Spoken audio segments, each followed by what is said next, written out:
Nah sebelum kita lanjut ya bahas apa namanya altcoins di sini. Ya. Game plan-nya ini apa bro? Ketika nanti 2025 kira-kira ada gambaran nggak? Game plan-nya untuk teman-teman ini seperti apa? Karena kan namanya market yang naik itu pasti diikuti oleh koreksi. Pasti. Ya.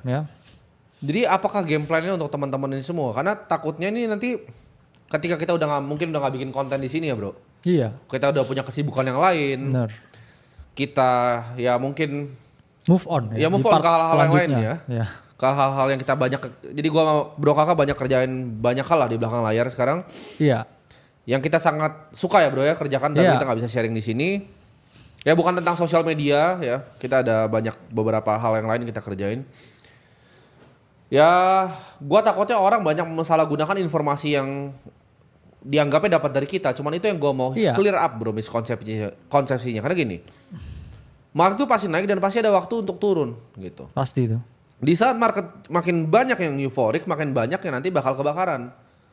Dan gue nggak pengen kayak kebakaran itu mereka cuma ngerasanya kayak oh ini karena ada AC nih, jadi kripto itu turun tuh semua salahnya AC jadi akal ini aduan kripto ya. Itu hal yang paling pengen gue hindari. Nah game plan-nya apa? Pasti. Bro? Pertama very hard to tell untuk 1-2 tahun ke depan bro ya. Karena kita nggak punya bola kristal ya. Harusnya kalau kita punya bola kristal kita tahu ya setahun ke depan akan seperti apa. Cuman kalau kita lihat by pattern, pertama saya mau lihat interest over time tentang kripto ini bukan di dunia tapi di Indonesia. Ini data dari 12 bulan terakhir. Paling tinggi itu di Februari dan Maret. Setelah itu turun ya. Sekarang pun saya bilang retail ini belum sepenuhnya kembali ke market. Interestnya belum ada ya. Meskipun kalau ini kita lihat ya, ini kan paket TA juga bisa ya dengan search kripto di sini. Ini mulai mengalami yang namanya breakout ya. Interest orang Indonesia terhadap kripto ya. Ini kalau kita tarik garis seperti ini ya, ini breakout. Menunjukkan apa? Ya adanya potensi perubahan tren dari yang awalnya nggak peduli menjadi peduli. Nah, ketika semua orang udah peduli, nah di situ saatnya kita harus mulai khawatir ya.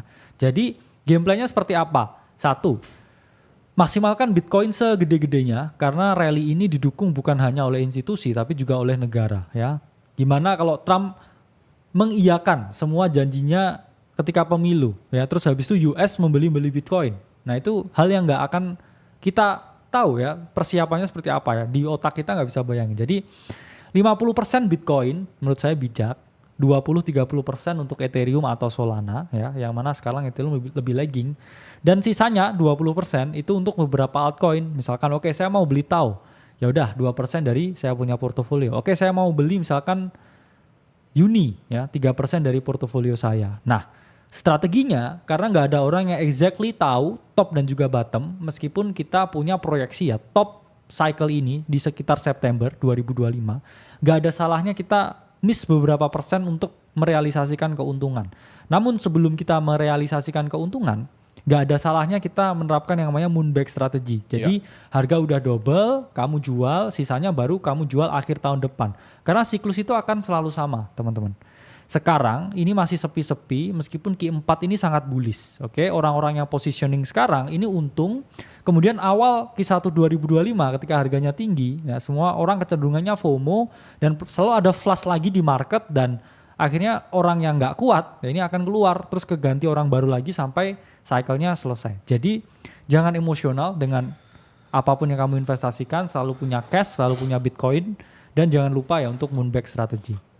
Perkiraan bro, bear market itu kan biasa terjadi mungkin sekitar 1,5 tahun ya durasinya ya? Ya 1,5 tahun sampai 1 tahun. Ya dan ini biasa banyak sekali yang akhirnya kehilangan banyak uang bro. Nah gimana caranya mitigasi resiko mereka ini? Karena gue nggak pengen orang tuh masuk cuma melihat satu arah, cuma ngeliat untungnya doang. Karena sebuah bisnis, sebuah investasi itu pasti ada resiko dua arah, keuntungan dan juga kerugian. Lu nggak bisa mau untung di dunia ini kalau lu nggak pengen mau rugi. Jadi gimana bro itu? Strateginya apa? Kalau waktu bear market, saya itu tetap aktif di kripto ya. Karena yaitu pekerjaan yang saya lakukan, pekerjaan utama. Tapi saya lihat potensi trading dua arah. Yang mana sekarang ya di Indonesia itu kan sebenarnya juga platformnya udah mau jadi ya. Plus kita juga batasi risiko.